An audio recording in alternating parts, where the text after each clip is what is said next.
Cobalah kita renungkan apa yang sudah kita lakukan untuk diri kita, untuk sesama. Jangan biarkan hidup berlalu sia-sia. Mari perbaiki dari sekarang demi masa depan.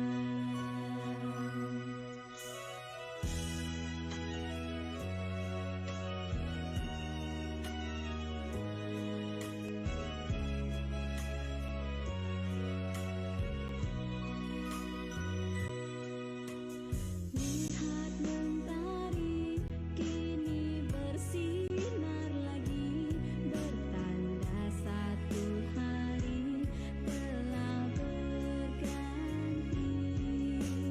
Buatlah tekad di dalam diri, jadikan hari ini lebih berarti untuk diri kita, untuk sesama. Jangan biarkan hidup berlalu sia-sia. Mari perbaiki dari sekarang demi masa depan.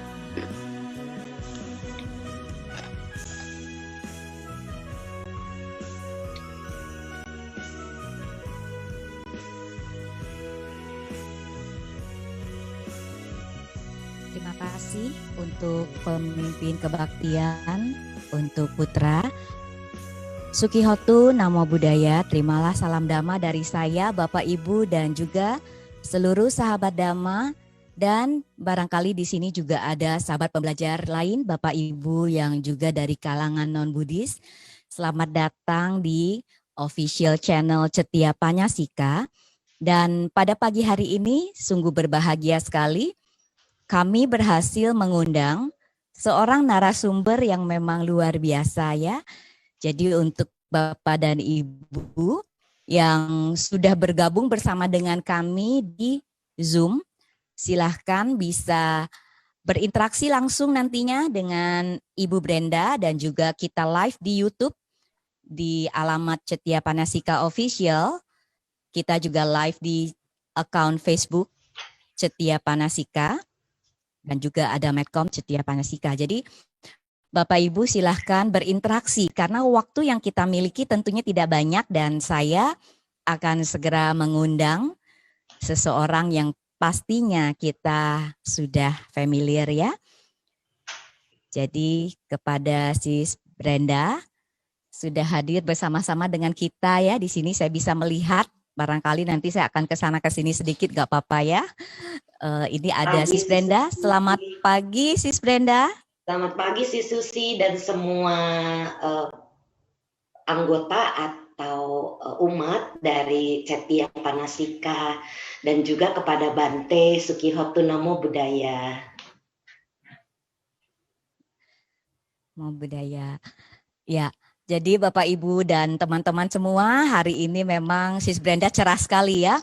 Luar biasa loh. Beberapa hari yang lalu beliau ini masih ada di rumah sakit ya, tapi karena kekuatan metanya ya bertekad untuk bisa berbagi buat kita semua. Hari ini beliau hadir di hadapan kita dalam keadaan yang sangat segar ya, cantik dan juga siap untuk berbagi. Betul ya Sis? Betul. Kita udah deg-degan ya Sis ya, takut saya nggak kuat tapi ternyata oke. Benar, ya baik. Nah, seperti topik yang sudah kita sampaikan bahwa pagi hari ini talk show kita judulnya adalah Memori Janin dan Dampak Setelah Lahir. Pasti ada alasannya ya Bapak Ibu ya kenapa Sis Brenda memutuskan untuk memilih topik ini. Nah, saya mohon izin sebentar untuk saya jelaskan sedikit tentang Sis Brenda, boleh? Boleh dong. Meskipun saya tahu beliau ini memang sudah sangat terkenal ya. Saya kenal Sis Brenda lumayan ya, sudah bertahun-tahun, tapi rasanya udah lama banget ya. Dari Baksos ya, Sis? Dari Baksos ya, kita kenal dekat dan beliau ini adalah dari Yayasan DSI, Damasuka Indonesia, dan seorang certified untuk pembina ya, Twin Meditation, benar ya Sis, yang langsung dari Yang Mulia Bante Vimala Ramsi. Dan seperti yang Bapak dan Ibu bisa lihat di title-nya beliau, saya bilang memang bukan buat keren-kerenan, bukan buat beken-bekenan ya. Karena zaman sekarang kadang-kadang banyak orang mencantumkan itu title panjang kali lebar kali tinggi ya. Tetapi kita nggak tahu teruji atau tidak teruji. Nah kalau Sis Brenda nggak usah panjang kali lebar. Kalau ditulisin semua bakal nggak cukup tempat untuk memuat nanti. Bener ya? Belajarnya luar biasa. Jadi beliau punya, saya yang singkatnya yang benar-benar saya mau tonjolkan kali ini adalah Sis Brenda dikenal sebagai pakar past life regresi, betul ya? Jadi jago banget, tidak perlu diragukan. Belajarnya aja saya baca, ini luar biasa buku beliau. Sudah dikirimkan kepada saya waktu kami berhasil mendapatkan jadwal dari Sis Brenda. Kira-kira mungkin 1,5 bulan yang lalu, nih ya saya tunjukin kepada Bapak dan Ibu, ini judul buku yang dikarang, ditulis dengan penuh meta oleh Sis Brenda buat kita semua, buat Bapak dan Ibu. Dan tentunya nanti mungkin Sis bisa memberikan informasi ya bagaimana untuk bisa mendapatkan buku ini. Buku ini saya baca, ini bagus banget. Jadi ini adalah topik yang diangkat ya langsung dari Sis Brenda buat saya, thank you Sis. Bagaimana dampak memori yang tercipta pada saat seorang bayi berada dalam kandungan orang tuanya dan begitu dia lahir ternyata itu menjadi pemicu sikap dia, sifat dia, attitude dia sampai tua gitu ya Sis Brenda. Ya, betul. Nah, sekarang saya mau tanya dulu, kenapa Sis mau atau memutuskan untuk menulis tentang buku ini Sis? Saya yakin ini teman-teman, Bapak Ibu yang sedang menyaksikan kita pengen tahu juga gitu. Karena banyak sekali masalah itu ternyata berasal dari masa kehamilan. Saya tuh dipush sama Scott, suami saya, ini setipis ini memakan waktu 4 tahun karena memang saya bukan penulis dan saya tidak melakukan riset, tetapi saya hanya melakukan praktek untuk menggali memori. Dan ternyata masalah-masalah itu banyak sekali berasal dari masa kehamilan. Jadi itu adalah bagian dari regresi hipnoterapi yang saya lakukan. Jadi regresi ini mengapa menjadi menarik? Karena kita mengerti penyebab perasaan permasalahan seseorang. Jadi dari masa kecil atau dari masa kehamilan, terkadang datang dari kehidupan lampau atau past life memories, itu bisa menjadi penyebab perasaan-perasaan muncul. Ya, perasaan itu tentunya macam-macam, ada yang sayang, benci, marah, kesal, dendam, sakit hati, kasihan, tidak percaya diri, mau bunuh diri, stres, depresi, dan lain sebagainya. Dan itu ternyata ada sumber-sumbernya. Begitu. Salah satu sumbernya adalah dari janin. Yang menarik dari buku ini adalah saya menceritakan contoh-contoh kasus yang dialami oleh para klien saya tanpa saya perlu menyebut nama mereka karena itu confidential ya. Jadi saya hanya boleh membahas kasus ini, tujuannya supaya orang-orang mengerti untuk tidak memberikan kata-kata negatif atau perasaan-perasaan yang tidak menyenangkan ini.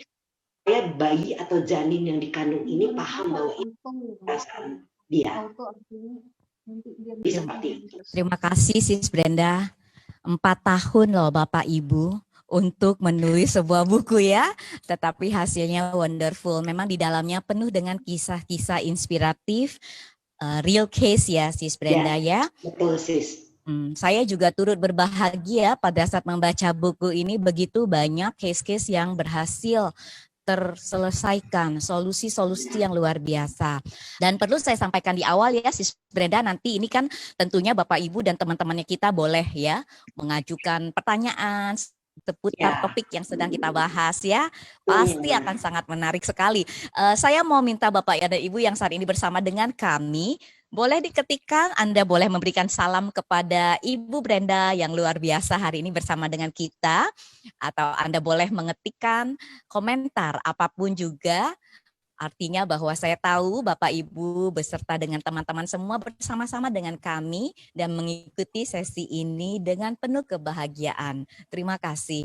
Baik, kalau dari awal sudah ada pertanyaan, nanti akan ada tim panitia dari Cetya Panasika yang akan membantu merekap. Silahkan diketikkan juga di Facebook boleh, di YouTube boleh, atau di Zoom. Gitu ya. Nanti kita akan memberikan waktu atau sesi untuk teman-teman bisa, kalau di Zoom memungkinkan nanti kita akan membuka untuk unmute, boleh silahkan. Baik, saya akan arahkan sambil menunggu kalau memang ada yang memberikan pertanyaan ya Sis Brenda. Saya dengar-dengar Sis Brenda juga sudah mempersiapkan ya beberapa subtopik yang memang relate ke materi ini ya Sis. Ya, saya dibantu untuk bisa share screen Sis. Boleh, tolong dijadikan co-host untuk Sis Brenda sudah? Ya, sudah bisa. Nah, baik, saya akan menyerahkan waktu untuk Sis Brenda memberikan materi beliau dan juga sharingnya beliau kepada kita semua. Dan silahkan kita berinteraksi ya Bapak dan Ibu. Terima kasih, silahkan Sis Brenda. Oke, jadi sudah saya siapkan. Nggak banyak, tetapi kita mau padat aja karena waktu juga tidak banyak. Jadi yang kita mau bahas pertama adalah mengenai awal. Dari awal kehamilan. Jadi dari awal kehamilan itu mengapa seseorang harus mempersiapkan diri? Karena banyak orang melakukan hubungan. Hubungan ini tentunya hubungan seksual ya. Jangan, kita sudah semua sama-sama dewasa. Ini bukan hal tabu, tetapi kalau ada melakukan hubungan, maka bisa menyebabkan kehamilan. Dan kalau sudah siap melakukan hubungan, tentunya akan, kalau misalnya nanti mengalami kehamilan begini, jangan ditolak. Ingin kuburkan misalnya, karena ini yang saya mau bahas adalah masa pra kehamilan ini harus mempersiapkan diri, baik calon papa maupun calon mama. Bapak dan ibu itu harus ada persiapan, contoh persiapan mental, badannya sehat, gizi dan nutrisinya tercukupi. Dan juga rajin berdoa kalau yang mau hamil ya, karena doa itu luar biasa kekuatannya. Kemudian juga mempersiapkan finansial tentunya. Masa prakehamilan ini tentunya sangat penting supaya orang tua itu, di sini ada juga di dalam buku ini saya ada membahas bagaimana persiapan seseorang pasangan suami istri yang sudah siap untuk mempunyai calon buah hati mereka. Jadi tentunya banyak hal-hal yang mengkondisikan kita harus mempersiapkan diri. Kalau nanti sudah hamil, ya jangan mau dibuang. Karena hubungan seksual itu selama ada telur yang matang, ada sperma yang kuat, dan ada calon gandaba atau calon bayi, calon kesadaran yang akan masuk ke dalam rahim. Ini semua Majjhima Nikaya nomor 38. Buddha pun menyebutkan di sana dicerita tentang sapi putra seorang nelayan mengenai Paticca Samuppada dan lain sebagainya. Di situ ada cerita di mana Buddha menjelaskan bagaimana seorang ibu hamil 9 atau 10 bulan. 10 bulan itu bulan secara kalender lunar ya. Nah, jadi ini harus ada persiapannya. Kemudian saya tidak membahas ini terlalu banyak karena prakehamilan itu biasanya riskan dalam arti ya harus ada persiapan untuk masa kehamilan. Jadi kalau nanti sudah memasuki masa kehamilan, terimalah janin ini apapun, laki-laki atau perempuan. Jadi dalam masa kehamilan ini, di sini juga ada ya, saya membahas di dalam buku ini bagaimana kita membawa bayi ini sebagai sesuatu yang kita alami sebagai ibu. Contoh, misalnya ibu mengalami kecelakaan atau mara bahaya atau ada satu kasus di mana yang saya ingat itu seorang ibu kehilangan suami saat dia lagi hamil. Kemudian dan dia mengumpat kepada kandungannya bahwa itu anak bawa sial. Karena waktu dia hamil suaminya meninggal. Padahal ya namanya karma, kita sama-sama paham bahwa itu bisa terjadi kepada apapun dan siapapun. Jadi seharusnya tidak berlaku seperti itu. Nah, anak ini yang sudah distempel bahwa sial dari dalam masa kehamilan, sewaktu dia besar, apapun yang dia kerjakan itu tidak sukses. Mau dia kerja sama orang, mau dia usaha sendiri, itu gagal terus. Ternyata itu diumpat atau disumpahi oleh ibu kandungnya sendiri. Nah, ini yang menyebabkan bayi itu setelah dia besar mengalami kesulitan dalam kehidupan. Itu masa kehamilan sangat penting bahwa apapun yang terjadi kepada ibu ya memang harus diterima. Contoh lainnya, waktu hamil, ibunya mau menggugurkan. Tetapi sudah dilakukan berbagai cara. Nggak gugur juga, memang jodoh karmanya kuat ya. Nah, setelah itu maka anak ini tumbuh menjadi anak tidak percaya diri. Kemudian dia juga membangkang kepada orang tua yang terutama menginginkan membuang dia. Kalau itu papanya yang mau buang, maka dia akan banyak membangkang kepada papa. Kalau itu mama yang mau buang, maka itu akan membangkang kepada mama. Kalau si nenek salah satu pihak papa atau mama yang menyarankan untuk membuang, maka anak itu punya penolakan, nggak mau dekat sama neneknya. Itu banyak kasus terjadi seperti itu ya. Jadi masa kehamilan ini adalah masa di mana ibu mama ini harus mengkomunikasikan apapun yang dia alami. Misalnya mengalami gunung meletus atau tsunami atau gempa bumi, diberitahu bahwa bayi itu aman di dalam kantong, di dalam perut ibu dan kantong ketubannya.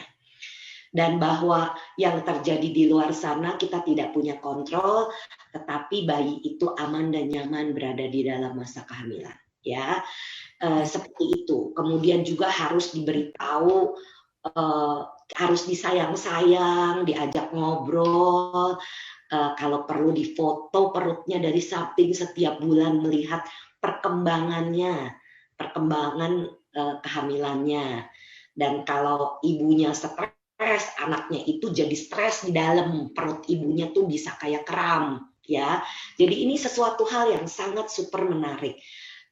Bayi bisa merasakan semua perasaan ibu. Jadi ibu dan bapak itu harus ngobrol, mengkomunikasikan apa yang terjadi kepada ibu atau bapaknya, dan harus diajak ngobrol nanti supaya bayinya saat nanti terlahir maka dia akan sudah familiar, akan sudah mengerti, oh ini bapaknya, oh ini ibunya, papa, mama, nenek, tante dan lain sebagainya ya.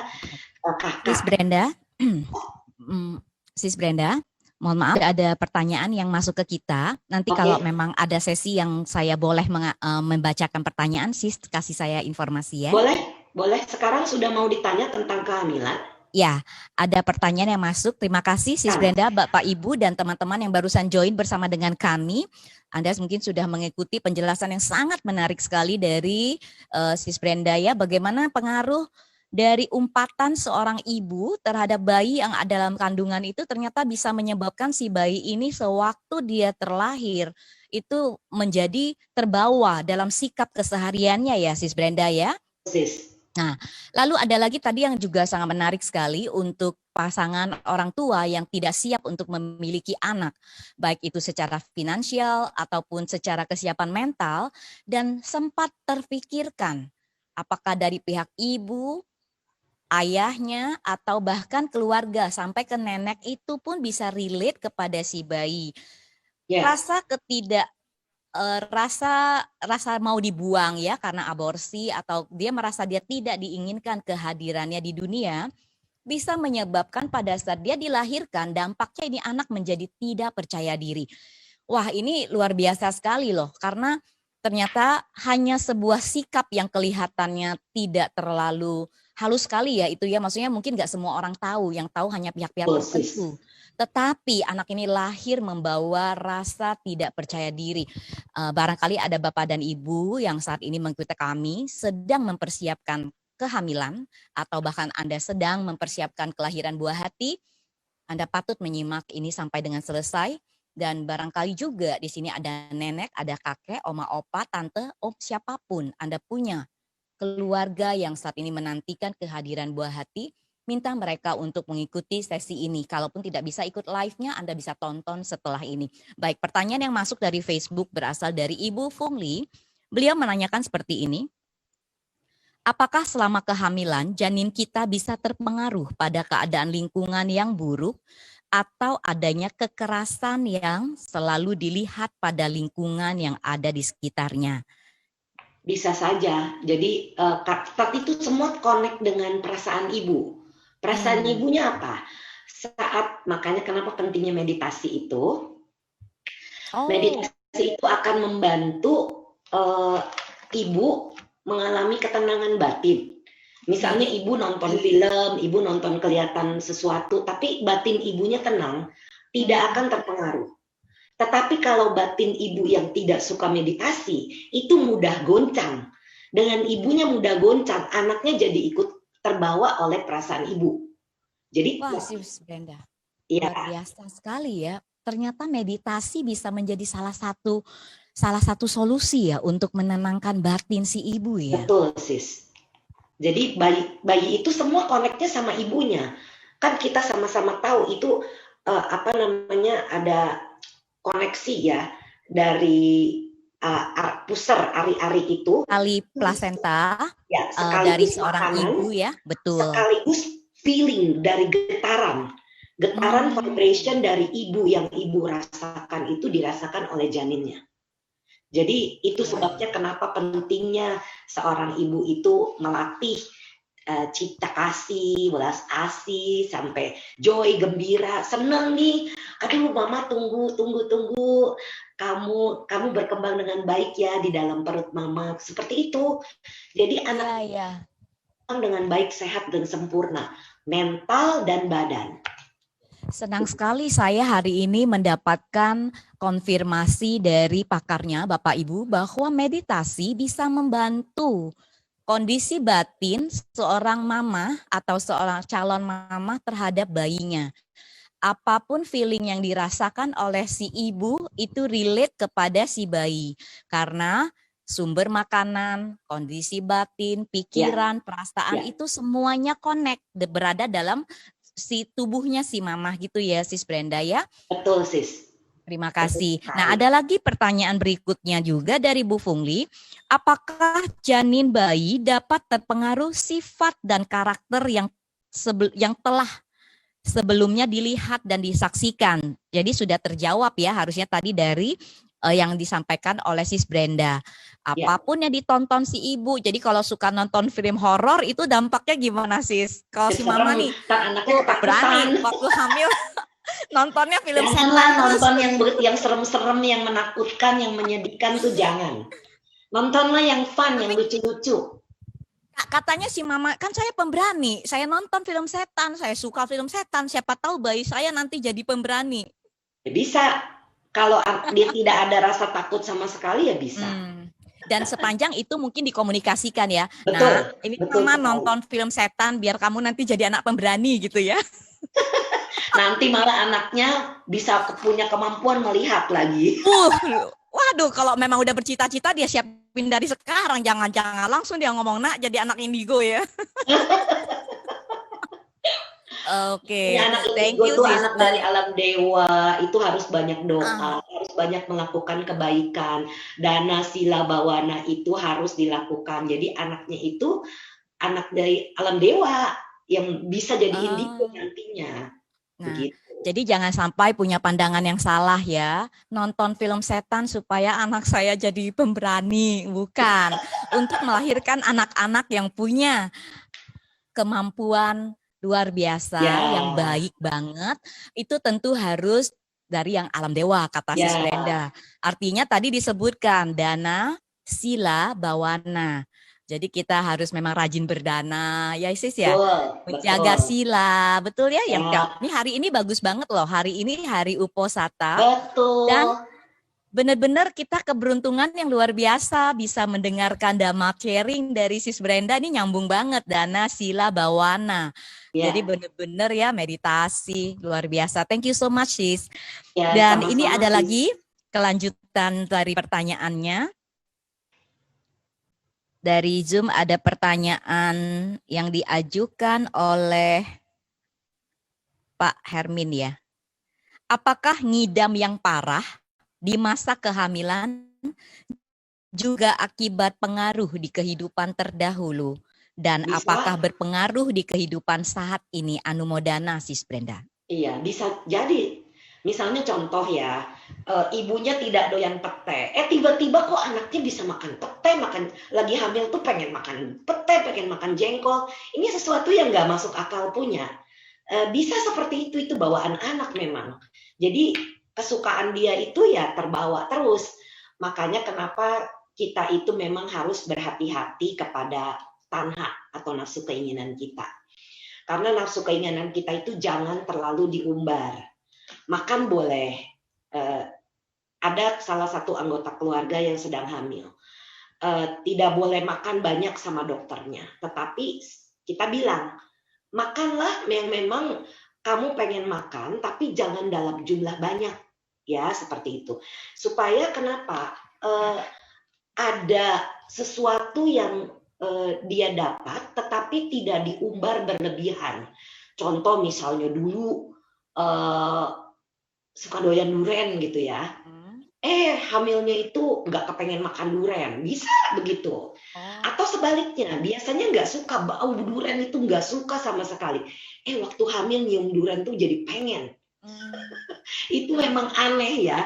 Orang hamil itu aneh-aneh ngidamnya. Tetapi juga terkadang ada banyak wanita yang kalau lagi tidak hamil, itu suaminya itu cuek. Nggak suka beliin makanan, nggak suka ngasih ini, nggak suka ngasih itu. Nah, biasanya yang seperti ini, istri ngambil kesempatan. Bilangnya keinginan bayi, padahal keinginan ibu. Akal-akalan ya Sis. Nah, kalau ada kejadian, karena kadang-kadang benar saya ada teman-teman yang waktu hamil, dulu waktu aku minta begini dia nggak kabulin, sekarang gue kerjain aja. Itu gimana tuh Sis? Ya, itu dia. Ibunya yang kepengen itu mah. Itu berarti ada dampaknya juga nggak terhadap si anak? Karena dia bisa punya perasaan begini, ini logika saya ya.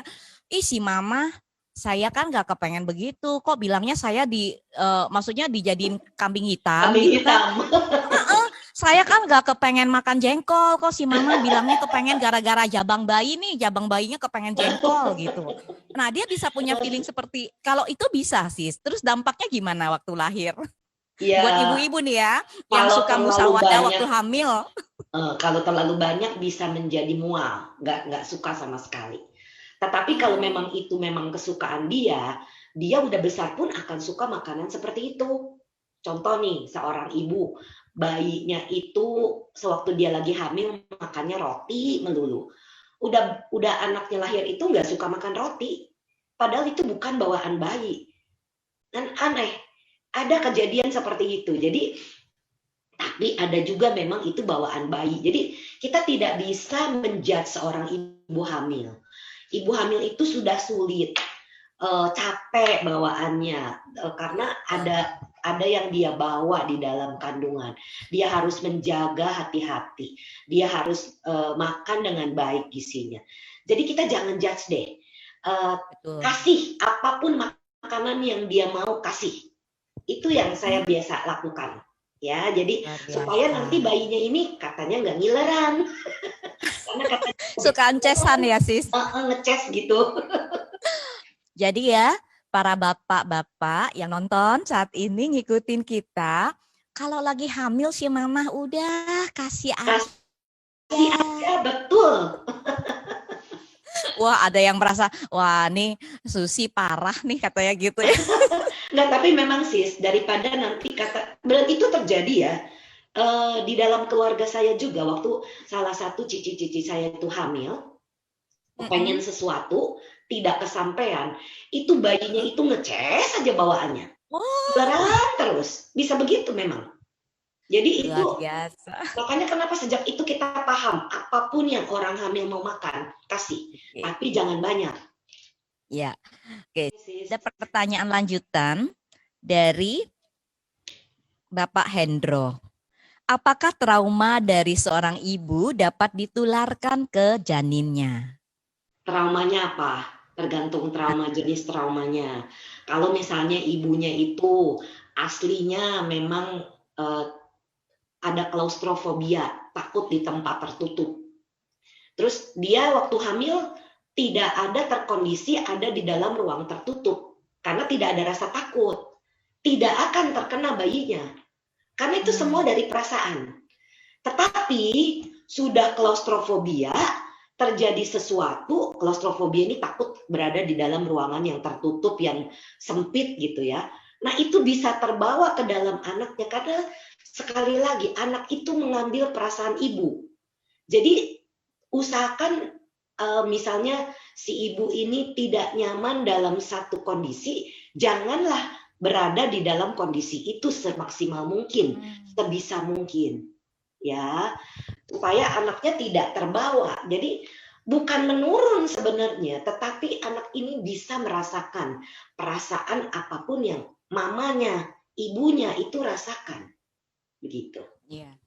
Baik, terima kasih Sis Brenda, menarik banget pembahasannya. Ini pertanyaan lanjutan lagi ada ya dari, nah kalau tadi kita ngomong film setan, film hantu, zaman sekarang Sis tahu sendiri ya, Sis demen gak sih sama film-film Korea tuh?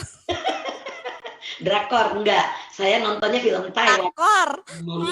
Kalau orang bilang kan dulu itu lagu ada dunia ini panggung sandiwara gitu ya. Ini sekarang drama-dramanya drama Korea gitu. Aduh orangnya ganteng-ganteng. Ganteng-ganteng. Kalau gantengnya kayak mereka ya boleh. Cantik-cantik. Nah ini pertanyaan muncul nih, saya nggak tahu. Jangan-jangan ini salah satu penggemar film Korea ya. Namo Buddhaya Sis Brenda. Namo Buddhaya. Kalau keseringan nonton film Korea, apakah berpengaruh anaknya menjadi baperan? Terima kasih Sis Brenda. Wih, ini jangan-jangan yang baperan yang nontonnya ini yang antem gitu ya. Iya kan? Saya aja kemarin tuh puter lagu itu kasih lihat-lihat, iya gimana orang enggak keseruan gitu ya ngelihat nih film, cowoknya ganteng. Aduh, filmnya tuh gimana ya? Bisa ketawa. Makanya jangan, tadi saya udah bilang, kalau lagi hamil itu nontonnya filmnya yang lucu aja, yang fun, yang bisa bikin kita ketawa. Nanti bayi kita jadi ikut happy go lucky. Tapi coba waktu hamil tuh mamanya nontonnya film drakor yang perselingkuhan lah, yang menyedihkan sampai nangis-nangis gitu. Nah itu anaknya dicengin nantinya. Jadi jangan mengkondisikan yang aneh-aneh selama hamil. Justru kita akan bisa melihat ya, saya kalau melihat anak-anak yang misalnya orang tuanya itu happy, seneng gitu waktu hamilnya. Anak-anaknya itu fun, bisa bercanda, bisa apa seperti itu. Coba kalau anak mamanya itu lagi hamil, nangis melulu kerjanya, suka mengurung diri, nanti anaknya begitu pula. Iya. Jadi berhati-hati ya. Kata orang bijak kan, be careful what you think, what you read, bener ya, Betul with who sekali. you talking, ya kan, with who Ya, you're talking with, bener ya ya, sis? betul Itu sekali. benar-benar berpengaruh terutama pada saat di dalam badan Anda sebagai seorang calon mama ada seorang nyawa manusia baru yang akan dilahirkan. Harus Betul. jauh lebih berhati-hati. Ini Ya. kita baru bahas masih dalam kandungan loh sis. Belum keluar, ini bisa berapa jam kita? Oh wow, iya. Jadi kalau soal nanti sudah mau melahirkan juga tidak boleh mengumpat. Kan orang mau melahirkan itu kan sakit, stres. Nah, usahakan lagi hamil itu ada yoga untuk senam, ada senam hamil, ada supaya nanti pada saat dan meditasi ya, itu bisa membantu banget pikiran seorang ibu itu jadi tenang. Begitu dia tenang, dia melahirkan, dia kasih tahu anaknya, sekarang ini mama akan melakukan tugas mama yaitu melahirkan kamu. Kalau kesakitan itu adalah karena bagian dari mama, jadi tidak ada hubungannya sama kamu, kamu aman. Bentar lagi mama akan ketemu kamu. Jadi mamanya itu excited, jadi bukannya mengumpat. Ada yang, nih gara-gara papa kamu, mama jadi begini. Ada loh. Betul. Begitu, jadi dia bahkan memukuli suaminya, mamanya itu memukuli papanya, anaknya tahu loh. Benar. Itu jadi memang amazing. Kelihatannya sederhana ya. Waktu mau melahirkan saja bilang, aduh sakit banget nak, gara-gara kamu. Itu aja pengaruh. Jadi makanya kenapa harus diberitahu tuh semua yang baik dan positif kepada janin, kepada bayi ya. Itu kalau nanti lagi hamil itu, ini mau melahirkan ya. Saat melahirkan itu diperkenalkan, kita harus berterima kasih kepada Bapak Ibu dokter, suster-suster yang membantu kamu melahirkan. Dan pada saat menggendong pertama kali bayi itu, curahkan rasa sayang. Bayi bisa merasakan. Tapi kalau bro dan sis, misalnya nih anak udah kesekian gitu ya, udah biasa aja perasaan. Bayi ini juga merasakan biasa aja. Jadi tidak mendapatkan betul-betul meta atau cinta kasih dari orang tua. Nah, seringkali saya bertanya di dalam session saya, kenapa saya bisa tahu padahal saya belum pernah hamil, belum pernah melahirkan. Semua itu pengalaman dari klien saya. Saya suka tanya, apa yang dirasakan saat papa menggendong pertama kalinya? Kalau papanya itu terharu, bangga, sayang, bayinya bisa merasakan. Dan itu bisa diulangi, dirasakan kembali di dalam sesi itu. Rasa cinta kasih itu. Mama pun sama. Tapi kalau mamanya ada satu kasus, ini artis, ada di luar negeri, artis Indonesia. Saya tidak boleh sebut nama beliau. Pertama kali waktu mamanya menggendong, yang dibilang, aduh ini anak jelek banget. Waduh. Ini udah artis ya sis, kita tahu artis itu tidak akan mukanya jelek, cantik menurut saya, ramping, cantik, tapi dia tidak percaya diri, dia selalu merasakan dia itu jelek, dia itu tidak berguna, karena waktu hamil itu tidak diinginkan. Apalagi pada saat pertama kali digendong, bukannya bilang, mama sayang, mama senang sekali, kamu lahir dengan sehat dan sempurna. Malah diomelin, anak ini jelek banget. Astaga. Jadi itu pengalaman buat kita semua supaya pada saat kita hamil melahirkan, ungkapkan semua perasaan cinta kasih. Nanti pada saat menyusui ini bonding yang paling penting. Zaman sekarang saya pernah melihat salah satu anggota keluarga sambil menyusui, sambil pegang HP, gadget. Jadi bukannya dia fokus ke anaknya, tapi dia fokus ke gadgetnya. Itu anak sudah besar, sekarang ada 12 tahunan, itu menjadi ADHD, Attention Deficit Disorder, ADD. Kurang perhatian dari orang tua. Dan apa-apa suster. Jadi tugas dan kewajiban orang tua itu tetap harus dilakukan. Suster ini hanya membantu mengurusi saat orang tua sedang tidak bisa mengurusi, contoh misalnya orang tuanya harus kerja, ya ada suster yang merawat di rumah. Tetapi kalau sudah di rumah, itu tanggung jawab orang tua mengurus bayinya. Suster itu sudah nggak boleh pegang. Ada kejadian begitu, maka akan menjadi bonding yang kuat antara orang tua dan anak. Begitu. Jangan heran Bapak kalau Ibu. anak-anak sekarang itu kalau sudah besar tidak mau dekat-dekat sama orang tua karena dari kecilnya itu tidak dekat, tidak diurus dengan baik sama orang tuanya. Iya. Jadi jangan salahkan anak ya. Karena memang pengaruh orang tua dalam hal ini sangat besar. Wah, beruntung banget sebenarnya dulu ya, zaman-zaman itu menjawab sebagian besar pertanyaan orang-orang. Kok anak zaman dulu beda dengan anak zaman sekarang? Ya. Barangkali ada keterkaitan dengan kemajuan teknologi, kemajuan gadget ya. Zamannya dulu saya punya anak masih bayi, istilahnya tuh belum seperti sekarang. Gadgetan melulu ya. Kalau sekarang Bapak Ibu memang challenge Anda yang mempersiapkan bayi atau bahkan sedang sudah punya bayi atau akan nantinya mempersiapkan kelahiran bayi berikutnya, beruntung banget menemukan channel ini di akunnya Cetia Panasika bersama dengan Sis Brenda mengupas ini begitu gamblang. Aduh, beruntung banget deh, bener-bener ya bisa ditonton ulang kalimat-kalimat yang Sis Brenda sampaikan dari awal sampai dengan sekarang. Kalau Bapak dan Ibu benar-benar menyimak itu luar biasa.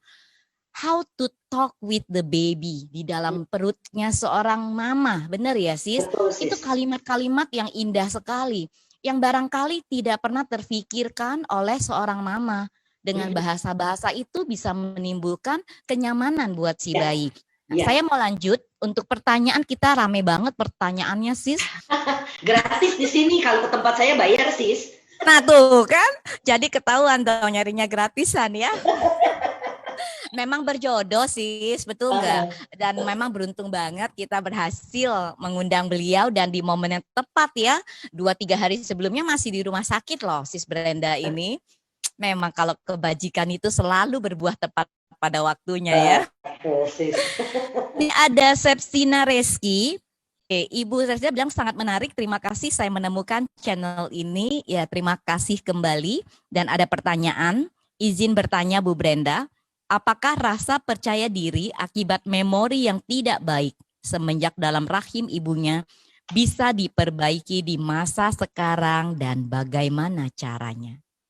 Kalau anaknya masih di bawah 10 tahun, itu bisa diterapi sama orang tuanya. Jadi diperbaiki, mama minta maaf kalau pernah melakukan kesalahan, mengatakan A, B, C, D, E, seperti itu.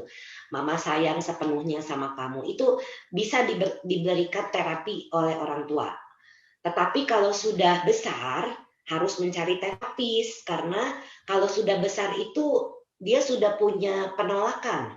Apalagi remaja ya, sudah punya penolakan terhadap orang tua, itu nanti sugesti kata-kata itu tidak masuk. Jadi harus bisa diberikan oleh orang tua. Karena apa? Semua anak di dalam golden age ini sampai usia 15-17 tahun lah, itu akan menerima apapun, mereka tidak bisa menyaring. Jarang sekali yang punya kemampuan menyaring. Apapun kata-kata atau perilaku yang ditunjukkan oleh orang tua.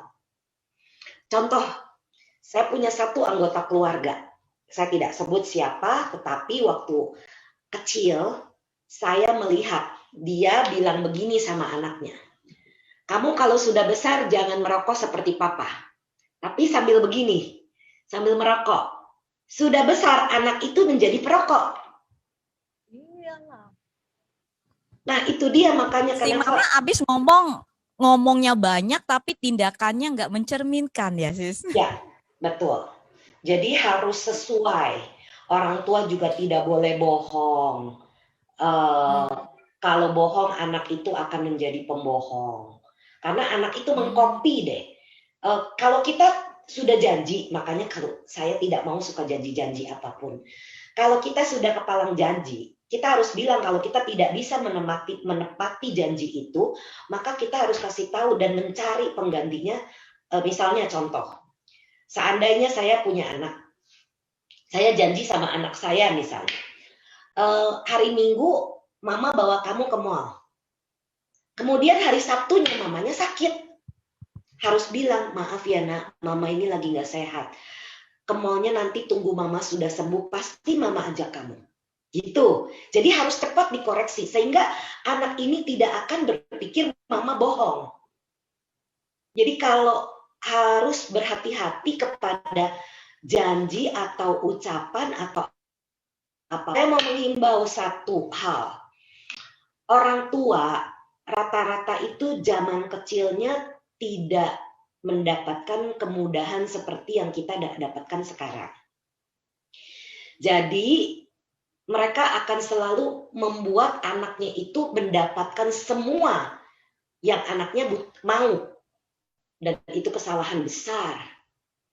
Tidak boleh anak begini langsung dikasih. Harus berjuang dulu untuk bisa mendapatkan. Saya ini punya papa, almarhum papa saya itu sekolahnya tidak tinggi. Tetapi pelajaran yang saya dapat dari beliau itu adalah motivasi. Beliau bilang begini waktu saya kepengen beli boneka, itu berkelas berapa SD saya lupa, tapi saya ingat banget. Saya kepengen sekali boneka waktu, kan sekarang saya sudah 50-an ya, waktu itu boneka yang bisa ngomong itu jarang. Jadi saya kepengen punya boneka itu. Papa saya bilang begini, sekarang papa belum punya uangnya. Kamu sekolah yang rajin, angka kamu bagus 9, 10, papa beliin, papa kumpulin uang, nanti kamu sudah bisa kasih lihat papa hasilnya, papa beliin. Dan betul, saya dapat juara 2 waktu itu. Dibeliin sama papa, seneng nih. Terus saya kepengen lagi sesuatu, saya lupa kepengen apa. Tapi papa saya bilang, sama, papa belum punya uang sekarang, nanti kamu sekolah dulu yang rajin, baru papa beliin. Jadilah saya males, karena saya pikir papa saya pasti beliin. Saya nggak mau ulangan saya tuh dapatnya 7, 8, tidak 9, 10 seperti sebelumnya. Apa yang papa saya lakukan? Karena kamu hasilnya tidak sebagus yang lalu, papa tidak belikan barang yang kamu mau. Saya nangis. Nggak boleh nangis. Karena itu kesalahan kamu sendiri, kamu harus bertanggung jawab pada perbuatan kamu. Kamu malas belajar, hasilnya nggak bagus. Jadi saya cuma dapat satu level gitu ya, kira-kira barang yang saya mau tidak seperti apa yang saya mau, papa belikan. Nggak.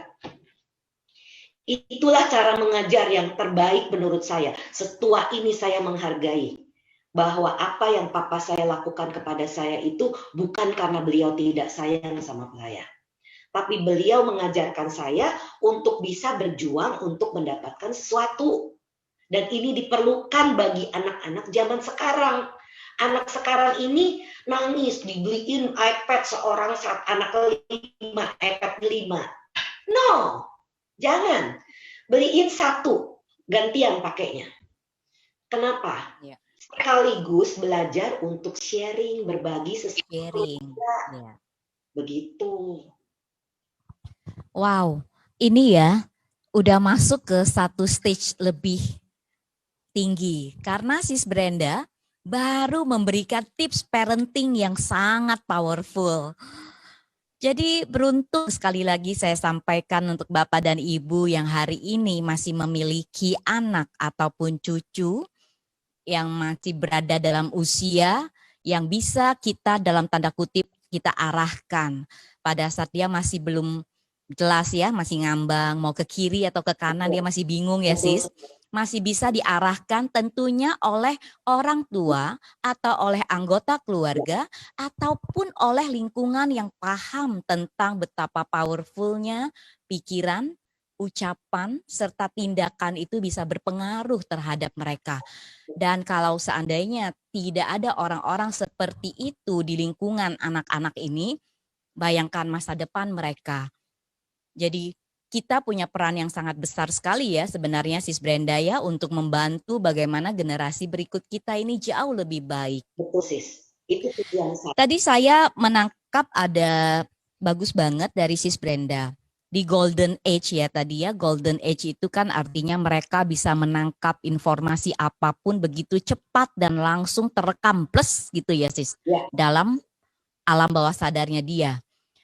Dan itu baik ataupun buruk seketika pada saat ada suatu kejadian itu yang akan mereka refleksikan di masa remajanya, di masa mungkin dia produktif, usia produktif, atau bahkan di usia tua itu berpengaruh terus seumur hidup ya, Sis Brenda. Betul, Sis. Betul sekali. Ya, ya. Saya mau menghimbau satu lagi, bukan hanya kepada orang tua atau keluarga, tapi juga pendidik, guru. Jangan sembarangan menstempel anak murid.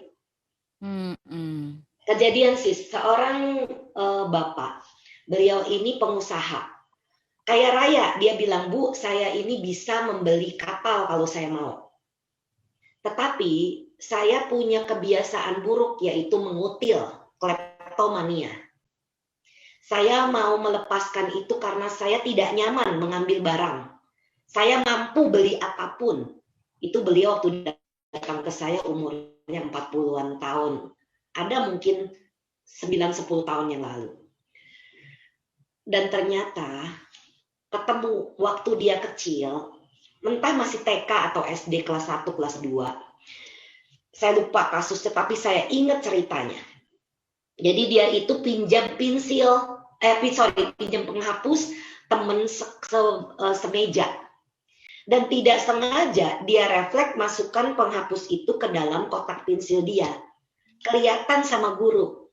Kamu ini ya, katanya, kecil-kecil sudah begitu, nanti udah besar kamu bisa jadi pencuri. Dilabel. Tidak boleh. Hati-hati para guru, para pendidik, janganlah memberikan kata-kata negatif, karena anak itu bukan bertujuan mencuri sebenarnya, tapi refleks seperti dia menganggap ini punya dia, jadi dia taruh aja gitu. Saya tanya, apakah ada niat mencuri mengambil saat itu ya? Nggak ada. Saya itu cuma pakai ya saya taruh di tempatnya gitu, karena sudah dikasih tahu kalau habis ambil pakai sesuatu harus taruh di tempat. Nah, tempatnya dia yang dia masukkan itu ke kotak pensil dia. Nah itu, jadi tidak boleh langsung guru itu langsung melabel, memberikan kata-kata negatif kepada muridnya itu, ya. Jadi ini harus didengar pula oleh para pendidik supaya jangan salah memberikan informasi keliru. Aduh Sis Brenda, saya merasa sangat beruntung loh dari tadi mendengar setiap kalimat yang Sis Brenda sampaikan. Ini benar-benar banget. Pendidik itu kan bukan harus berasal dari lingkungan guru. Ya. Setiap dari kita sebenarnya bisa ya sis menjadi pendidik buat anak kita, Betul. Buat lingkungan, benar ya?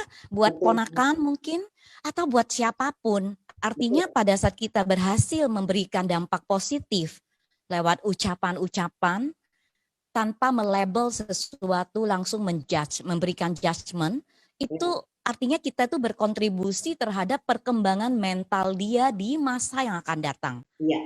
Nah ini luar biasa sekali ya tips yang diberikan oleh Sis Brenda. Nah saya mau beralih ke pertanyaan ya Sis. Ini banyak pertanyaannya, mudah-mudahan waktunya kita cukup. Kita kan sebenarnya saya mau kesepakatan dulu sama Sis Brenda ya. Soalnya kalau berbayar kan per jam. Ini kita ada waktunya. Sebenarnya kita akan selesai kalau menurut jadwal sih jam 11, which is 9 menit dari sekarang. Seandainya kalau pertanyaannya nih masih belum terselesaikan, apakah bukan dari Sis Brenda deh, saya dari para penonton dulu Bapak dan Ibu. Sebenarnya Anda menginginkan saya dan Sis Brenda tetap stay tepat jam 11 kita akhiri, kan katanya kita kalau udah janji nggak boleh diingkari, bener nggak Sis? Harus dikomunikasikan. Jadi saya harus memberitahu bahwa waktu kita adalah tersisa 9 menit karena di jadwal kan kita tulisnya sampai 11 WIB gitu ya. Bapak dan Ibu, Anda boleh respons seandainya memang ya udah selesaikan seperti biasa aja jam 11 metode selesai. Nanti jadi kita akan stop di sana atau nanti saya coba negosiasi berdasarkan input yang masuk. saya coba negosiasi sama narasumber. Apakah beliau bermurah hati untuk memberikan waktunya sedikit lebih panjang kepada kita ya. Jadi silahkan buat Bapak dan Ibu yang merasa sesi ini bisa bermanfaat buat Anda dan buat banyak orang di sekitar kita, Anda boleh ketikkan komennya mau lanjut atau stop persis di pukul 11. Sambil menanti saya akan membacakan pertanyaan berikutnya. Oke. Pagi Sis Brenda, Namo Buddhaya. Gimana bila selama hamil, sang mama merasa kalau papahnya janin ini tidak care dengan janin ini. Si mama merasa papanya tidak care.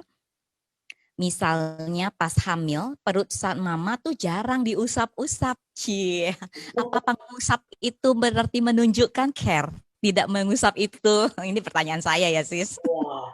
Enggak nih, saya lanjut. Jadi menunjukkan tidak care atau janinnya itu jarang diajak ngobrol, cuek dah gitu si papahnya. Jadi pertama saya angin, jadi papanya nggak pernah ngelus-ngelus perut, nggak pernah diajak ngobrol. Nah perasaan si mama tuh gimana gitu kan? Nah apakah itu akan pengaruh terhadap janin? Silahkan Sis Brenda. Papanya belum ngerti. Nah nanti kalau bapak-bapak, para pria yang sudah mendengar rekaman ini, itu bisa mengerti, oh ternyata saya mesti gusap-gusap perut istri saya supaya janinnya itu jadi kenal sama saya gitu. Nah itu akan dilakukan, tapi zaman dulu tidak ada informasi seperti ini. Hanya beberapa belakangan ini baru ketahuan bahwa memang itu sangat berpengaruh ya. Nah jadi kepada istri yang sedang hamil, suaminya itu dikasih dengar video rekaman ini supaya bisa berkomunikasi dengan bayinya. Itu penting supaya bayinya bisa merasakan dekat. Nanti waktu sudah lahir, bayinya itu dengar suara papanya tidak asing, nggak nangis kalau digendong, malah excited, seneng gitu. Kalau saya pernah melihat sendiri di keluarga saya itu janin itu begitu disayang sama orang tuanya, maka begitu dia lahir itu langsung kayaknya ada kedekatan gimana gitu, kepengen digendong, kepengen disayang, karena ada bonding dari masa hamil. Itu akan bisa berpengaruh. Jadi laki-laki pada dasarnya, pada umumnya itu memang agak cuek. Tetapi kalau dikasih tahu, dikasih pengertian, maka mereka akan bisa menerima. Jadi jangan tuh dengerin tuh, nggak boleh begitu. Jadi nih kasih buku ini baca nanti. Buku ini kalau dibaca, dimengerti suami istri, orang-orang yang sudah membaca maka akan bisa menerima. Oh begitu ternyata ya, sangat erat hubungannya. Maka akan terjadi perubahan, lebih peduli, lebih sayang. Karena biar bagaimana seorang bapak itu sayang sama anak, bukan cuma mama. Orang tua itu pasti sayang anak, ya. Jadi cuma caranya tidak tahu. Papa saya zaman saya kecil itu nggak suka dipeluk, tapi suka kata-katanya itu jiwaku dalam bahasa dia, muamiang katanya. Itu membuat saya mengerti, oh papa saya itu sayang sekali sama saya. Biarpun saya jarang sekali dipeluk, sudah sejak saya besar mengerti bahwa pelukan itu bisa menyembuhkan, pelukan itu bisa mendekatkan. Setiap saya mau pergi kemana, saya peluk papa mama saya. Begitu. Jadi ada kedekatan bonding itu. Nah, orang Cina zaman dulu, papa saya itu orang Cina dari Fujian. Jadi itu sama anak itu agak berjarak. Tetapi beliau mau mengurus anak-anak, ngepangin kita lah, iketin rambut kita lah, seperti itu. Tapi tidak diucapkan, tetapi dia lakukan. Nah itu pun akan membawa memori manis buat kita. Seperti itu ya. Oke, silakan pertanyaan sis. Baik, saya lanjut ya. Ini kelihatannya permintaan untuk memperpanjangnya juga banyak. Sis Brenda, semoga berkenan. Kita selesaikan untuk Q&A-nya, boleh Sis? Maksimum sampai 11.30 Sis, karena saya jam 12 ada Zoom lagi. Saya harus makan sebentar nanti. Ya, Ya, Sis Brenda tidak boleh telat makan karena kondisi kesehatan yang betul, baru betul. pulih. Ya, Betul ya. ya. Jadi Dan kita paling harus paling telat itu setengah 12 ya sis ya. baik. Terima kasih Sis Brenda. Paling telat kita akan akhiri Bapak dan Ibu di 11.30. Namun jika sebelum 11.30 memang pertanyaan sudah berhasil dijawab semua, maka kita bisa saja selesai lebih cepat ya. Itu Oke. kesepakatan kita ya. Baik. Terima kasih Sis Brenda dan Bapak dan Ibu yang sudah memberikan responnya. Terima kasih juga atas waktunya, yang bersedia minta lanjut banyak. Yang bilang tepat janji juga boleh, tapi karena narasumber sudah bersedia, kita berterima kasih pada Sis Brenda. Pertanyaan berikutnya, jika saat hamil, nama budaya Sis Brenda, jika saat hamil perasaan lebih sensitif dan perasaan ibu jadi lebih mudah sedih pada keadaan apapun, apakah itu merupakan bawaan bayi? Jadi si ibu merasanya lebih mudah terbawa perasaan. Kadang suka merasa aneh sama diri sendiri. Terima kasih sebelumnya. Iya, bisa jadi itu memang karena bayi ini kan sudah punya kesadaran. Di dalam kesadaran dia itu ada koneksi dengan ibu. Tapi berusaha, kamu baik-baik, kamu happy, kamu apa. Jadi diberitahu, dikomunikasikan dengan janinnya. Supaya kenapa anak ini tidak menjadi terlalu baper nantinya. Boleh sensitif itu, ada orang-orang yang super kinestetik, yaitu super perasa.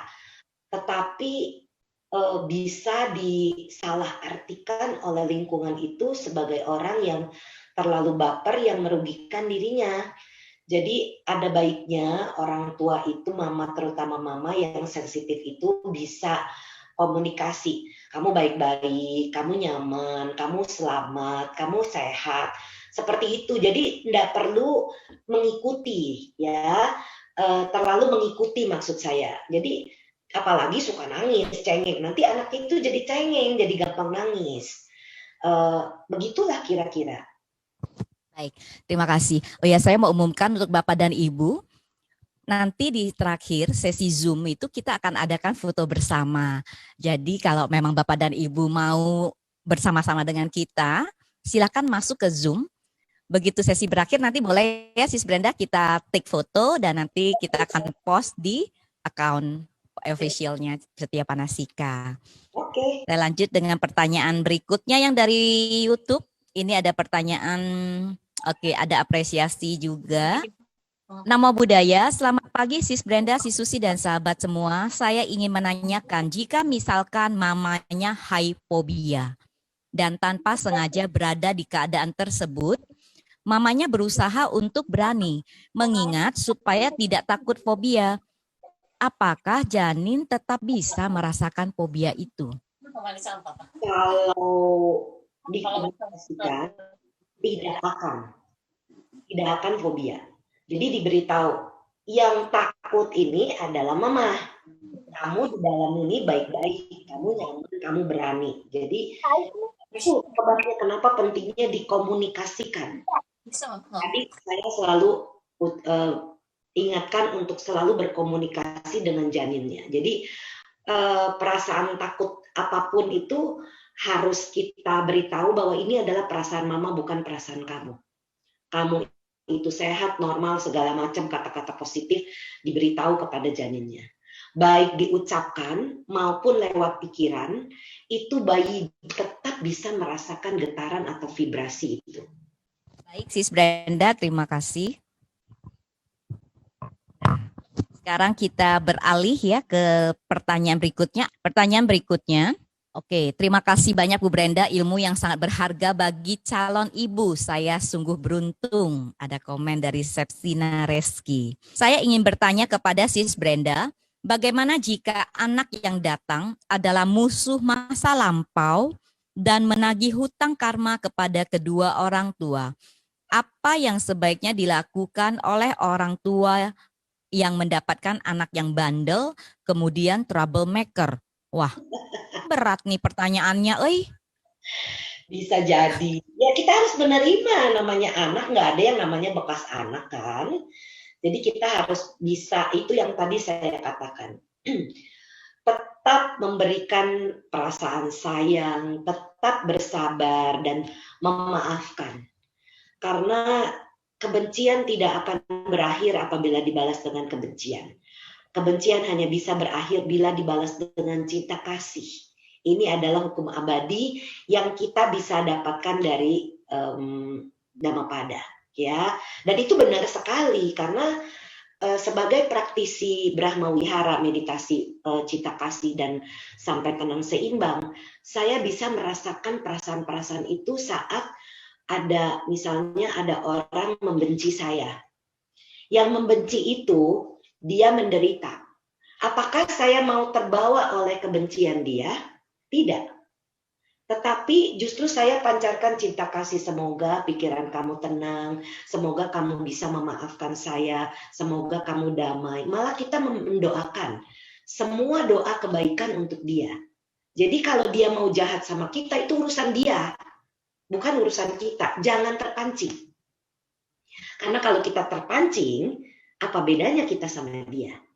Jadi tetap harus, makanya penting nih bagi bro dan sis yang punya masalah seperti ini untuk melatih meditasi cinta kasih dan melatih meditasi pemaafan. Karena pemaafan ini luar biasa powerful. Cinta kasih pun sangat luar biasa powerfulnya. Jadi kuat sekali terbantu di dalam batin dan pikiran kita. Jadi kita nggak punya musuh. Untuk apa musuh? Nanti kita akan ketemu lagi di kehidupan mendatang, kan capek. Kenapa kita tidak mau selesaikan di sini? Kalau dia anak itu, kenapa tadi saya bilang anak itu bisa seperti menagih hutang?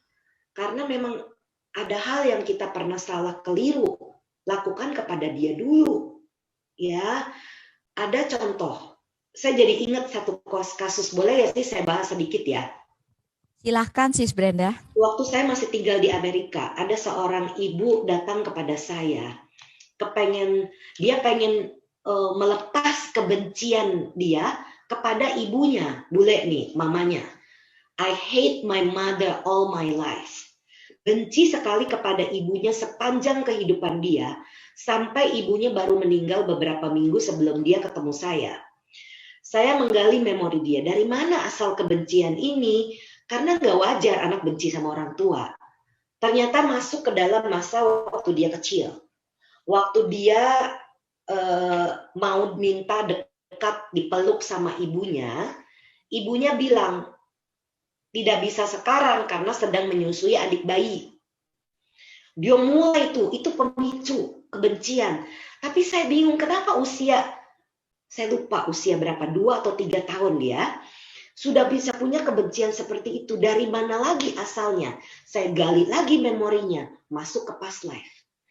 Dan di kehidupan lampau dia, sama persis kejadian yang terjadi kepada dia. Jadi dia mau minta dipeluk ibunya, ibunya bilang, don't now, bukan sekarang, saya lagi menyusui adik bayi.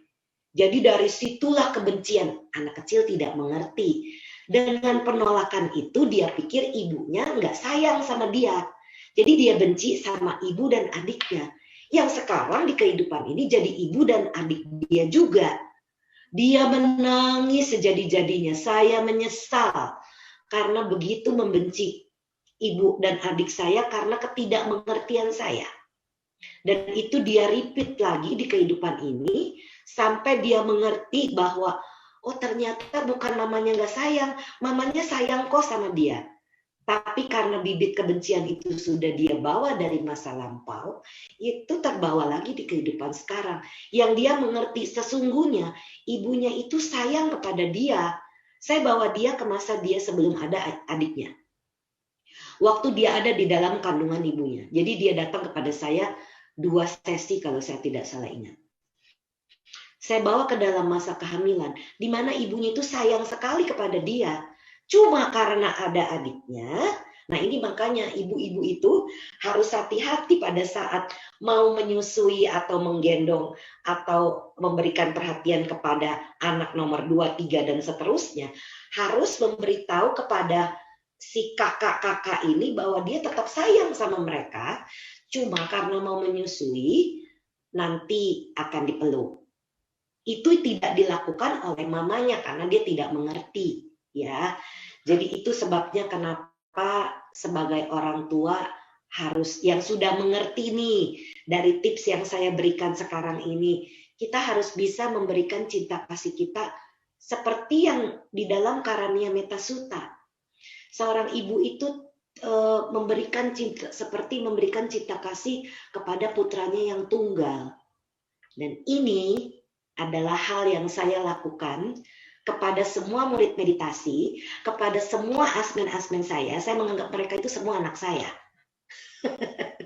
Jadi saya seperti ibu, betul-betul tulus membimbing, menggait orang-orang untuk bermeditasi. Karena saya tidak punya anak kandung, jadi anak-anak murid meditasi saya itu adalah anak-anak saya anggap. Seperti Luar biasa ya. Jadi Bapak Ibu penting banget, terutama yang punya anak lebih dari satu. Tadi penjelasan dari Sis Brenda itu bagus sekali. Bukan berarti orang tua tidak sayang kepada anak. Jadi Bapak Ibu karena penting banget, terutama yang punya ketidakmengertian dari seorang ibu sehingga lebih dari satu mengabaikan anak yang lainnya, padahal dia tidak ngerti, tidak paham. Dan ini momen ini sebenarnya sangat mengharukan ya Sis Brenda, karena saya bisa teringat dengan beberapa kasus ataupun teman-teman yang memang sering sharing juga, ya ada perasaan merasa diabaikan oleh orang tua karena wah si mama gua mah lebih sayang sama si A, lebih sayang sama si B dan seterusnya. Nah, feeling itu muncul benar dari trauma masa kecilnya.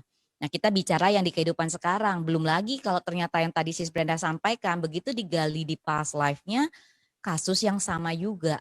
Betul. Ini benar-benar kalau kita bisa mempraktekkan ya, terutama buat para mama muda atau bahkan kita yang usia sekarang ya, seperti Sis Brenda ini kan bagus sekali mempraktekkan meditasi, terus kemudian mengajarkan kepada para murid-murid yang asmen, yang membimbing juga kepada yang lebih junior, dianggap sebagai anak sendiri ya Sis. Benar-benar penuh dengan metta, penuh dengan kasih sayang. Jadi tidak terkesan membeda-bedakan satu dengan lainnya.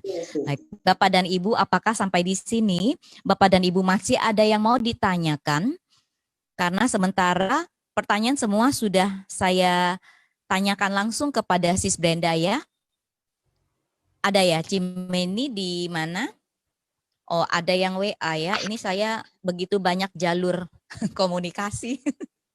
Sebentar. Susi juga orang sibuk ini luar biasa. Bisa memandu acara ini. Berterima kasih juga saya sama Susi. Thank you Sis, senang banget saya berkesempatan untuk bersama-sama Sis dalam satu kesempatan ini meskipun berbeda tempat tetapi satu layar ya Sis. Iya betul. Oke.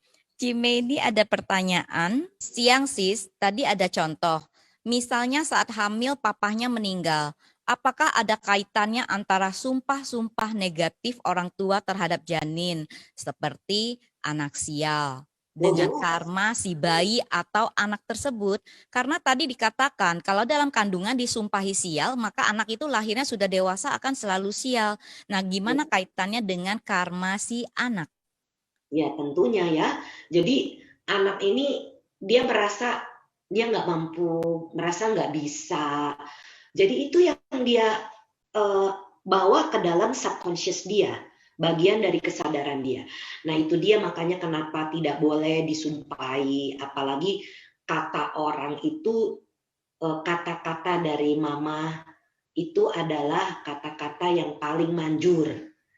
Kita itu harus bisa menyayangi orang tua kita sehingga dan bisa membawa orang tua kita ini mengenal Dhamma, mengenal ajaran kebenaran supaya mereka juga punya pengertian benar, supaya mereka tidak mengumpat atau tidak menyumpahi sesuatu yang tidak baik, karena doa ibu itu luar biasa kekuatannya. Jadi kalau saya memberi kepada mama saya, dulu mama saya itu suka menolak. Terus saya bilang, kalau saya memberi kepada mami, rezeki kepada saya itu akan jauh lebih banyak. Nah, karena mami saya sayang sama saya, maka baru beliau mau mulai menerima. Saya bilang, saya cuma perlu didoain. Gitu aja. Jadi itu sebabnya kenapa doa orang tua itu sangat super manjur, terutama doa mama ya. Mama itu seseorang yang tidak bisa kita bayar jasa. Papa mama kita itu tidak bisa kita bayar jasa kebajikan mereka. Di dalam suta-suta pun ada. Kalau kita menggendong papa kita di satu bahu, mama kita di bahu lainnya, dan berjalan di sepanjang kehidupan kita, menggendong orang tua kita, maka itu belum bisa membalas jasa kebajikan yang mereka sudah lakukan kepada kita. Itu sebabnya kenapa seorang anak itu sebelum memberi kepada siapapun, apapun, itu harus memberi kepada orang tua dulu. Karena itu pun belum bisa membalas jasa kebajikan kita untuk mereka. Kemudian kita harus menyukupi orang tua kita sebelum kita menyukupi siapapun. Ya, jadi kita selalu melihat apa yang orang tua kita butuhkan. Kadang-kadang orang tua kita itu kalau ditanya mau apa, jawabnya enggak. Jawabnya enggak, betul. Wow, kita yang mesti tahu diri. Kira-kira mama kita ini boleh makan apa ya? Kita beliin. Biarpun nggak bisa pergi beli, tapi bisa kirim pakai GoFood atau GrabFood atau apa, zaman sekarang gampang. Jadi walaupun kita tidak bisa memberi banyak, tetapi ingat kepada orang tua kita. Bahwa orang tua itu adalah seseorang yang patut mendapatkan berkah kebaikan yang luar biasa. Itu sih. Thank you so much ya Sis Brenda ya, kalimat yang sangat indah ya. Seorang anak menggendong ayah ibunya, ayah mungkin di bahu kiri, mungkin ibu di bahu kanan atau sebaliknya. Berjalan sekian jauh pun itu tidak akan mampu membalas jasa seorang anak terhadap orang tuanya. Sebelum kita mencukupi orang lain, kita sebaiknya adalah mencukupi dulu kebutuhan orang tua kita sendiri. Ya. Ini begitu dalam sekali maknanya Bapak Ibu ya. Jadi dari kita berbicara janin, perkembangan anak, sampai bakti terhadap orang tua ini dirangkum oleh Sis Brenda begitu bagus banget pada sesi di hari ini. Jadi semoga Bapak Ibu dan teman-teman serta seluruh sahabat Dhamma yang mendengarkan acara kita bisa memanfaatkan momentum ini untuk melakukan sebuah refleksi terhadap ucapan yang disampaikan oleh Sis Brenda yang begitu penuh meta menyampaikan kepada kita semua. Dan saya ada satu pertanyaan ya Sis, ini karena saya lihat memang ini belum ada, kelihatannya akan menjadi pertanyaan terakhir ya, kita sepakati ya Bapak Ibu ya, kalau memang sudah dijawab oleh Sis Brenda. Bagaimana dampaknya kalau di kehidupan yang sekarang, itu ada orang tua yang memang benar-benar kelihatannya tuh dia sayang sama anaknya. Tetapi entah kenapa dalam situasi tertentu, dalam kondisi tertentu, ini anak sering sekali mendapat siksaan fisik dari orang tua. Mulai dari ucapan, terus kemudian siksaan fisik ya. Jadi misalnya tuh anak bisa aja ditonjok mukanya, kadang bisa ditampar, kadang bisa kepalanya tuh dijorokin. Karena saya ngelihat langsung seperti itu. Ya. Terjadi pada beberapa orang tua yang sering sekali tangannya ringan sekali terhadap anak-anaknya. Jadi pertanyaan saya adalah pertama, bagaimana hubungan karma kalau Sis bersedia membantu menjawab dari sisi Buddhism karmanya. Dan yang kedua, dampak yang akan muncul terhadap anak-anak yang sering mendapatkan kekasaran secara verbal dan juga secara fisik itu akan seperti apa. Dan bagaimana satu lagi Sis, ada 3, satu lagi, bagaimana jika di dalam rumah tangga itu ada bapak dan ibu berbeda cara mendidik si anaknya ini. Misalnya ibunya yang penuh dengan kekejaman atau penuh dengan kemarahan, tapi si bapak ini tidak berdaya untuk melakukan pembelaan. Silahkan Sis. Kembali kepada karma ya Sis. Saya punya satu klien, saya ingat banget, anak ini tidak tinggal di Jakarta, tetapi tinggal di salah satu negara tetangga. Dan dia datang kepada saya karena dibawa sama tantenya, karena anak ini benci sekali sama mamanya. Pengen bunuh Nah, itu sudah bahaya karena kita semua sama-sama tahu kalau membunuh orang tua itu masuk ke neraka awici yang nggak ada ampunnya. Jadi saya menggali dan ternyata di kehidupan lampaunya anak ini dengan ibunya, dia melakukan sesuatu kesalahan kepada mamanya sehingga mamanya itu memukul dia habis-habisan di kehidupan lampau. Jadi anak ini membenci dari kehidupan lampau dia. Setelah sesi selesai, yang dia alami adalah rasa bencinya hilang. Kenapa bisa begitu ya Bu ya, katanya. Ternyata ya memang bawaan dari karma masa lampau. Itu selalu kembali ke sana. Tidak ada sesuatu yang terjadi kepada kita secara kebetulan. Kalau seseorang yang dipukul, dijorokin, dikata-katai, itu semua akibat karma yang memang harus diterima. Sebagai orang Buddhis, banyak orang tidak bisa menerima. Walaupun mereka tahu karma, tetapi kalau sudah dihadapi seperti ini, mereka tidak bisa menerima. Apa bedanya kita sama orang yang tidak mengerti karma kalau begitu? Jadi harus diingat bahwa semua yang terjadi kepada kita tidak ada yang kebetulan, semua terjadi karena ada sebab dan ada akibat. Karena ada sebab itulah yang mengakibatkan kita mengalami apa yang kita alami sekarang. Jadi kalau seorang anak diperlakukan seperti itu, sudah pasti nanti tidak bisa dekat sama orang tuanya. Kecuali memang mereka melakukan sesi dengan saya itu untuk melepaskan perasaan benci, marah, dendam, sakit hati. Karena kalau mereka masih membawa itu sekarang, saya jamin hukum karma itu 100 juta% adil. Akan kembali lagi kepada dia di kehidupan mendatang. Dia mau benci sekarang, akan terbawa lagi nanti di masa mendatang. Jadi jangan membenci. Kemudian pertanyaan terakhir tadi, yang ketiga apa ya Sis?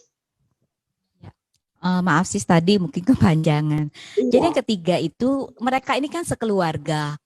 Jadi yang terjadi itu adalah si mamahnya yang begitu. Iya, jadi si papa atau sebaliknya bisa juga di satu keluarga kan si papahnya yang begitu beringas, ya kan, mamahnya juga, aduh sebenarnya kasihan, tetapi dia nggak mampu membela anaknya. Nah, bagaimana jika terjadi situasi dalam sebuah keluarga seperti itu? Karena kan barangkali ada saja orang tua mendapat parenting yang katanya kalau bapak sedang mendidik anak, ibu jangan ikut campur. Atau sebaliknya, ibu sedang mendidik si anak, si bapak jangan ikut campur. Sehingga dogmatis seperti itu menyebabkan ya udah deh, dia kasihan pengen nolong tapi dia nggak bisa, nggak mampu. Nah, maksud saya adalah mungkin lewat sesi ini Sis bisa memberitahukan, tadi kan sempat disinggung sekilas mengenai karma yang akan berlanjut di masa yang akan datang. Bagaimana menghandle situasi dalam keluarga yang seperti ini? Terima kasih Sis. Ya, harus diingatkan yang violent ini, yang kasar ini harus mendapatkan terapi.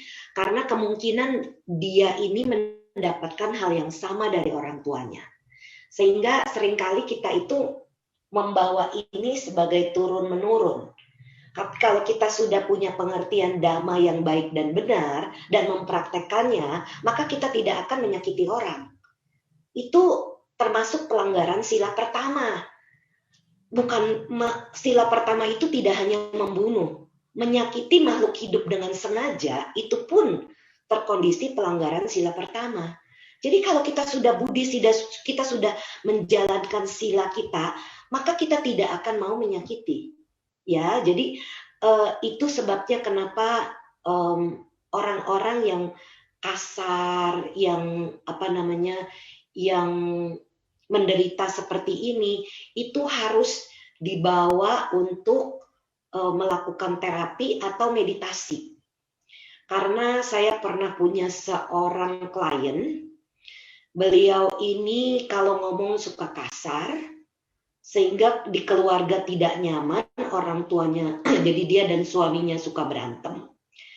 Kemudian saya ajak meditasi, cinta kasih dan pemaafan. Pemaafan dulu baru cinta kasih. Setelah meditasi 180 derajat berubah.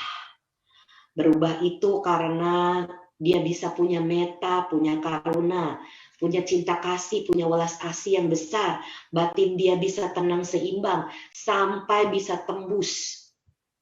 Tembus itu mencapai jalur kesucian. Bisa dia alami hanya dengan online retreat. Saya mendapatkan informasi ini bahagianya luar biasa.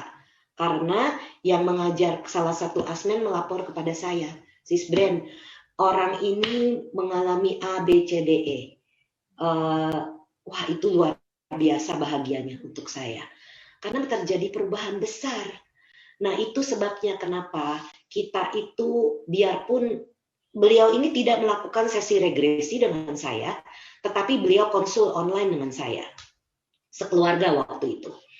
Dan beliau ini terasa sekali perubahannya, wajahnya itu lebih kinclong, lebih bersinar, lebih bahagia, dan terutama anak dan suaminya itu bisa merasakan manfaat besar dari hasil meditasi yang dia lakukan.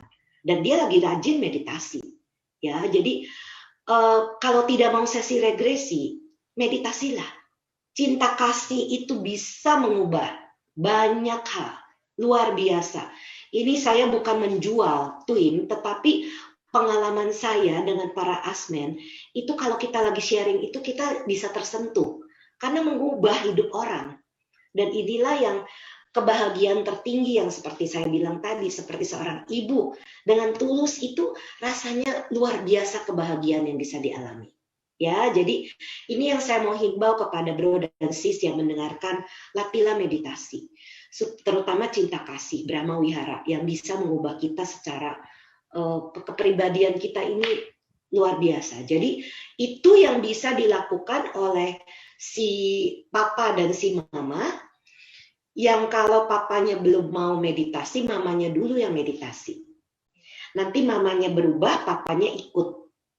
Dan semuanya berubah, anak-anak jadi bahagia. Terciptalah keluarga yang rukun dan harmonis. Sadu ya sis ya, semoga Bapak dan Ibu dan teman-teman yang mendengarkan sesi ini bisa memetik begitu banyak hikmah ya dari apa yang disampaikan oleh Sis Brenda. Baik, seperti yang kita janjikan, ini benar-benar terakhir karena nggak tega saya tinggal satu oleh Wen Gyok. Tolong tanya, jika wanita sedang mengandung, ada pantangan bahwa tidak boleh menjahit, ada hubungan dengan jarum, gunting, dan pantangan-pantangan lain, itu cuma mitos atau memang ada benarnya? Ini pertanyaan terakhir Bapak Ibu, jadi mohon maaf kalau Anda masih mengetikkan pertanyaan, saya tidak akan membacakan lagi karena waktunya sudah kita sepakati 11.30 adalah yang terakhir. Silakan Brenda. Percaya, ya ikuti. Tapi kalau mitos itu kita tidak percaya, ya tidak perlu diikuti. Kenapa? Kalau itu mengganggu pikiran kita, maka itu akan menjadi sesuatu kebenaran. Dan bayi itu bisa merasakan. Kembali lagi, ini kembali kepada perasaan ibu. Jadi tergantung mamanya mau percaya atau enggak. Ada satu kejadian. Salah satu anggota keluarga yang sedang hamil, itu diberitahu tidak boleh mempersiapkan kebutuhan bayi sampai setelah 7 bulan. Kemudian beliau ini diajak oleh salah satu anggota keluarganya yang cukup dia hormati, yang sangat dia hormati sebenarnya, untuk shopping, belanja. Sebelum belanja, dia sampai stres nggak bisa tidur. Karena apa? Kepercayaan atau mitos yang diberitahu oleh orang lain dia terima. Harusnya enggak. Harusnya jangan, bijaksana. Jadi kalau memang sudah mau diajak shopping, diajak belanja ya oke. It's okay, nggak ada masalah. Cuma beritahu, kamu nih disayang loh sama keluarga kamu sampai kamu dibelanjain ABCDE. Seperti itu. Jadi kamu baik-baik, kamu sehat, selamat. Seperti itu. Jadi tergantung si ibu apakah mau mempercayai atau tidak. Kalau mau percaya, ya jalankan. Kalau tidak mau percaya, ya sudah komunikasi dengan janinnya bahwa kamu itu aman, selamat, bahagia, sehat, lahir batin, jasmani dan pikiran. Maka akan terjadi seperti itu. Kan doa ibu adalah yang manjur. Jadi makanya kenapa ibu hamil ini harus menyaring apakah itu sesuatu yang dia mau percaya atau tidak, ya. Jadi seperti itu, Sis. Baik, terima kasih banyak atas sharing dari Sis Brenda dan juga partisipasi semua dari Bapak dan Ibu. Kita akan melakukan sesi foto bersama di Zoom, jadi semuanya mohon kameranya dinyalakan. Saya mau share Kita masuk ini. ke Zoom Kalau sekarang. seandainya ada yang merasa perlu membaca buku ini Oh ya, menghubungi saya. Biayanya 50.000 belum termasuk ongkir. Bisa di WA ke saya. Ini bisa info nama oke. dan alamat lengkap bersama kode pos, ya. Karena ini buku termasuk murah untuk informasi begitu banyak yang diberikan. Baik, ini saya sampaikan kembali, buku ini memang bagus ya yang Sis Brenda sudah kirim, thank you Sis. Tadi Sis Brenda sudah sampaikan karena ada pertanyaan bagaimana jika mau menghubungi Sis Brenda ataupun mau memesan bukunya, boleh silahkan langsung. Ada akun Facebooknya Sis Brenda juga, jadi waktu di live di sini nanti Bapak dan Ibu bisa mencari nama Sis Brenda itu adalah Brenda Imekrai. Jadi bisa di searching di Google juga banyak langsung keluar kok gitu ya Sis ya. Oke, baik kita siap-siap untuk kita foto bersama. Setelah itu nanti saya akan kembalikan acaranya kepada pemimpin kebaktian untuk melakukan pelimpahan jasa setelah kita mendengarkan dhamma yang luar biasa pada pagi hari ini. Yuk kita siap-siap ya. Silakan semuanya menyalakan kameranya. Dan sebelum kita akhiri, saya mau kita bersama-sama mengucapkan say thank you sebagai apresiasi untuk Sis Brenda yang begitu bermurah hati berbagi kepada kita pada pagi hari ini. Semoga Sis Brenda selalu sehat dan juga bahagia dalam melakukan segala aktivitas ya Sis Brenda. Terima kasih Sis Brenda. Terima kasih Sis Brenda. Terima kasih Sis Brenda. Terima kasih. Dan hitungan Anumodana. ketiga ya. Sekali. Panitia akan membantu kita untuk berfoto bersama. Hitungan ketiga 2 kali jepret ya. Siapa tahu ada yang matanya lagi kelilipan. Sip, udah dapat tanda jempol saya dari teman-teman di sini. Terima kasih untuk panitia. Sis Brenda juga, thank you so much untuk semua Bapak dan Ibu, teman-teman, sahabat Dhamma yang bersama dengan kami di Facebook, di YouTube, dan saya juga menginformasikan kepada Bapak dan Ibu semua, setiap Panasika senantiasa berusaha banget untuk memberikan yang terbaik, ceramah-ceramah, Dhamma Talk ataupun talk show yang bisa membawa manfaat untuk banyak orang.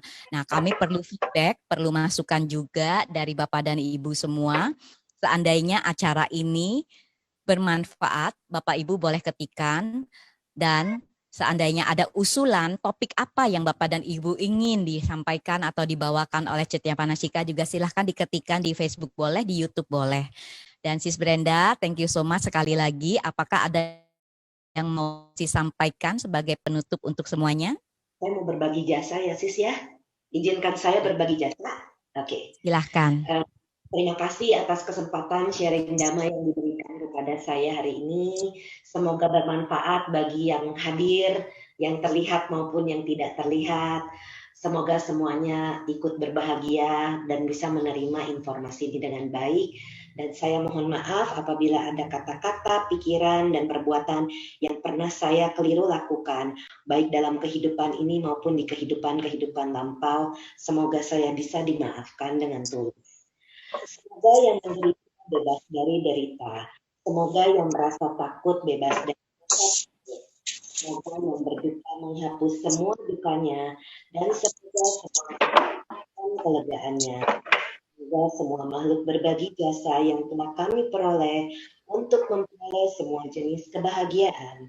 Semoga semua makhluk di angkasa dan di bumi, para dewa dan naga yang perkasa, berbagi jasa-jasa kami ini. Semoga mereka terus melindungi ajaran Buddha. Semoga mereka terus melindungi Indonesia. Semoga semua makhluk berbahagia. Sadu, sadu, sadu. Terima kasih sekali lagi Sis Brenda. Dan Demikianlah acara sesi talk show pada pagi hari ini.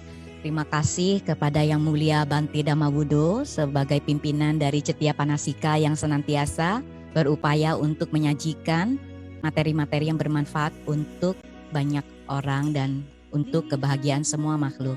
Saya mohon maaf jika ada kesalahan secara kata, pikiran maupun ucapan yang saya lakukan sengaja ataupun tidak sengaja. Dan senang sekali saya bisa bertemu dengan Bapak dan Ibu serta seluruh sahabat Dhamma pada pagi hari ini. Salam Dhamma dari saya, Susiang. Sampai jumpa di acara berikutnya. Terima kasih.